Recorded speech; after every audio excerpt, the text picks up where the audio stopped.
ਸਾਰਿਆਂ ਦਾ ਬਹੁਤ ਬਹੁਤ ਧੰਨਵਾਦ। ਸਭ ਤੋਂ ਪਹਿਲਾਂ ਮੈਂ ਅੰਗਰੇਜ਼ੀ ਤੇ ਪੰਜਾਬੀ ਦੇ ਪੱਤਰਕਾਰ, ਲੇਖਕ, ਧਰਮ ਨਿਰਪੱਖ, ਦ੍ਰਿੜ ਇਰਾਦੇ ਵਾਲੇ, ਲੋਕਾਂ ਦੀ ਆਵਾਜ਼ ਰੇਡੀਓ ਇੰਡੀਆ ਦੇ ਹੋਸਟ ਗੁਰਪ੍ਰੀਤ ਜੀ ਨੂੰ, ਜੋ ਹਰ ਪ੍ਰਕਾਰ ਦੇ ਕੱਟੜਵਾਦ, ਅੰਧ ਵਿਸ਼ਵਾਸ ਦਾ ਵਿਰੋਧ ਕਰਦੇ, ਉਹਨਾਂ ਨੂੰ ਬੇਨਤੀ ਕਰਦੀ ਹਾਂ ਕਿ ਉਹ ਅੰਮ੍ਰਿਤ ਦੀਵਾਨਾ ਜੀ ਦੀ ਕਿਤਾਬ ਨੂੰ ਖੁਸ਼ਾਮਦੀਦ ਆਖਣ ਲਈ ਮੰਚ 'ਤੇ ਆਉਣ। ਸਭ ਤੋਂ ਪਹਿਲਾਂ ਤੁਹਾਡਾ ਧੰਨਵਾਦ ਸਟੇਜ 'ਤੇ ਸੱਦਣ ਲਈ। ਸਭ ਤੋਂ ਪਹਿਲਾਂ ਮੈਂ ਖੁਸ਼ਾਮਦੀਦ ਨੂੰ ਖੁਸ਼ਾਮਦੀਦ ਕਹਿਣਾ ਚਾਹਾਂਗਾ।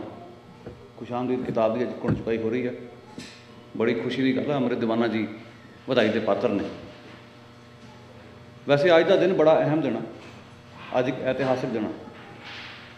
12 ਦਸੰਬਰ 1942 ਨੂੰ ਰਾਜਾ ਰਿਪੂ ਦਮਨ ਸਿੰਘ ਦੀ ਮੌਤ ਹੋਈ ਸੀ, ਉਹਨਾਂ ਦਾ ਦੇਹਾਂਤ ਹੋਇਆ ਸੀ। ਨਾਭੇ ਰਿਆਸਤ ਦੇ ਰਾਜਾ ਸੀ। ਕਹਿਣ ਨੂੰ ਤਾਂ ਹੋਰ ਵੀ ਬੜੇ ਰਾਜੇ ਸੀਗੇ, ਪਰ ਅਸੀਂ ਉਹਨਾਂ ਨੂੰ ਕਿਉਂ ਯਾਦ ਕਰਦੇ ਹਾਂ, ਇਹ ਵੇਖਣ ਵਾਲੀ ਗੱਲ, ਕਿਉਂਕਿ ਉਹ ਬਰਤਾਨਵੀ ਸਾਮਰਾਜ ਦੇ ਝੋਲੀ ਚੁੱਕ ਨਹੀਂ ਸੀ ਬਣੇ। ਉਹਨਾਂ ਨੇ ਸਾਮਰਾਜੀਆਂ ਦੀ ਜੁੱਤੀਆਂ ਨਹੀਂ ਸੀ ਚੱਟੀਆਂ, ਉਹਨਾਂ ਨੇ ਅਕਾਲੀਆਂ ਦਾ ਸਾਥ ਦਿੱਤਾ ਸੀ।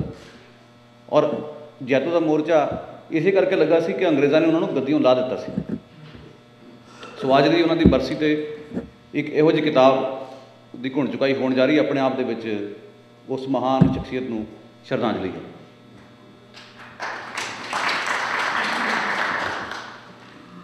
ਜਦੋਂ ਰਾਜਾ ਰਿਪੂ ਦਮਨ ਸਿੰਘ ਦੀ ਗੱਲ ਅਸੀਂ ਕਰਦੇ ਹਾਂ, ਉਹ ਕਿਉਂ ਕਰਦੇ ਹਾਂ? ਇਸ ਕਰਕੇ ਕਰਦੇ ਹਾਂ ਕਿ ਉਹ ਲੋਕਾਂ ਦੇ ਨਾਲ ਖੜ੍ਹੇ। ਹੋਰ ਵੀ ਰਾਜੇ ਸੀ ਜਿਹੜੇ ਇੱਕ ਦੂਸਰੇ ਦੇ ਨਾਲ ਭਰਾਵਾਂ ਨੂੰ ਜੰਗ ਕਰਦੇ ਰਹੇ ਅਤੇ ਸਾਮਰਾਜੀ ਤਾਕਤਾਂ ਨੂੰ ਮਜ਼ਬੂਤ ਕਰਦੇ ਰਹੇ। ਉਹਨਾਂ ਦੀ ਬਦੌਲਤ ਸਾਮਰਾਜ ਵੱਧਦਾ ਪ੍ਰਫੁੱਲਤ ਹੁੰਦਾ ਗਿਆ। ਇਸੇ ਤਰੀਕੇ ਨਾਲ ਕਵੀਆਂ ਦੀ ਗੱਲ ਵੀ ਕਰੀਏ, ਚਿੰਤਕਾਂ ਦੀ ਗੱਲ ਕਰੀਏ, ਲੇਖਕਾਂ ਦੀ ਗੱਲ ਕਰੀਏ, ਉਹਦੇ ਵਿੱਚ ਵੀ ਇੱਕ ਲਕੀਰ ਖਿੱਚ ਕੇ ਵੇਖਣ ਦੀ ਲੋੜ ਆ। ਇੱਕ ਪਾਸੇ ਉਹ ਲੋਕ ਖੜ੍ਹੇ ਨੇ ਜਿਨ੍ਹਾਂ ਨੂੰ ਬੜਾ ਸ਼ੌਕ ਹੈ ਕਿ ਅਸੀਂ ਰਾਜ ਗਾਇਕ ਬਣੀਏ ਜਾਂ ਰਾਜ ਲੇਖਕ ਬਣੀਏ। ਇੱਕ ਪਾਸੇ ਉਹ ਲੋਕ ਨੇ ਜਿਹੜੇ ਲੋਕਾਂ ਲਈ ਲਿਖਦੇ ਨੇ। ਸੋ ਕਲਾ ਲੋਕਾਂ ਲਈ ਹੋਣੀ ਚਾਹੀਦੀ ਹੈ। ਅੰਮ੍ਰਿਤ ਦੀਵਾਨਾ ਜੀ ਲਗਾਤਾਰ ਇਸ ਸਿਧਾਂਤ ਦੀ ਪਾਲਣਾ ਕਰ ਰਹੇ ਨੇ, ਇਸ ਕਰਕੇ ਵਧਾਈ ਦੇ ਪਾਤਰ ਨੇ। ਮੈਂ ਕੋਈ ਕਵੀ ਨਹੀਂ ਹਾਂ ਅਤੇ ਨਾ ਹੀ ਮੈਂ ਕੋਈ ਸਾਹਿਤਕ ਆਲੋਚਕ ਹਾਂ। ਸੋ ਇਹਨਾਂ ਦੀ ਜਿਹੜੀਆਂ ਕਵਿਤਾਵਾਂ ਦੇ ਵਿੱਚ ਕੀ ਕਮੀਆਂ ਪੇਸ਼ੀਆਂ ਨੇ, ਇਸ ਦਾ ਮੂਲਾਂਕਣ ਮੈਂ ਨਹੀਂ ਕਰ ਸਕਦਾ। ਉਹਦੇ ਬਾਰੇ ਮੈਂ ਜੇ ਗੱਲ ਵੀ ਕਹਾਂ ਤਾਂ ਆਪਣੇ ਆਪ ਨੂੰ ਵੀ ਧੋਖਾ ਦੇਵਾਂਗਾ, ਤੁਹਾਨੂੰ ਵੀ ਧੋਖਾ ਦੇਵਾਂਗਾ। ਇਸ ਦਾ ਲੇਖਾ ਜੋਖਾ ਤਾਂ ਇਹਨਾਂ ਨੇ ਕਰਨਾ ਜਿਹੜੇ ਇੱਥੇ ਮੇਰੇ ਸੱਜੇ ਹੱਥ ਬੈਠੇ ਨੇ, ਜਿਹੜੇ ਆਲੋਚਕ ਵੀ ਨੇ, ਚਿੰਤਕ ਵੀ ਨੇ, ਲੇਖਕ ਵੀ ਨੇ। ਪਰ ਜਿਹੜੀ ਇੱਕ ਸਾਂਝੀ ਗੱਲ, ਜਿਹੜੀ ਇਹਨਾਂ ਦੀਆਂ ਕਵਿਤਾਵਾਂ 'ਚੋਂ ਉੱਭਰ ਕੇ ਸਾਹਮਣੇ ਆਉਂਦੀ, ਉਸ ਦੇ ਪਿੱਛੇ ਇਹਨਾਂ ਦੀ ਭਾਵਨਾ, ਉਹਦੇ ਬਾਰੇ ਮੈਂ ਗੱਲ ਜ਼ਰੂਰ ਕਰਨੀ ਚਾਹਾਂਗਾ। ਇਸ ਵੇਲੇ ਜੋ ਅਸੀਂ ਵੇਖ ਰਹੇ ਹਾਂ ਸਾਡੇ ਆਲੇ ਦੁਆਲੇ, ਕੈਨੇਡਾ ਵਿੱਚ ਖਾਸ ਤੌਰ 'ਤੇ ਜੋ ਪੰਜਾਬੀ ਮੀਡੀਆ 'ਚ ਰੁਝਾਨ ਹੈ, ਜੋ ਸਾਡੇ ਸਮਾਜ ਵਿੱਚ ਰੁਝਾਨ ਹੈ, ਸਾਡੀ ਸਿਆਸਤ ਵਿੱਚ ਰੁਝਾਨ, ਲਗਾਤਾਰ ਅਸੀਂ ਵੇਖ ਰਹੇ ਹਾਂ ਕਿ ਫਿਰਕੂ ਤਾਕਤਾਂ ਦਾ ਬੋਲਬਾਲਾ ਵੱਧ ਰਿਹਾ। ਹਮੇਸ਼ਾ ਧਰਮ ਦੇ ਐਂਗਲ ਤੋਂ ਹੀ ਗੱਲਾਂ ਹੁੰਦੀਆਂ ਨੇ। ਹੋਰ ਬਹੁਤ ਸਾਰੇ ਮਸਲੇ ਨੇ।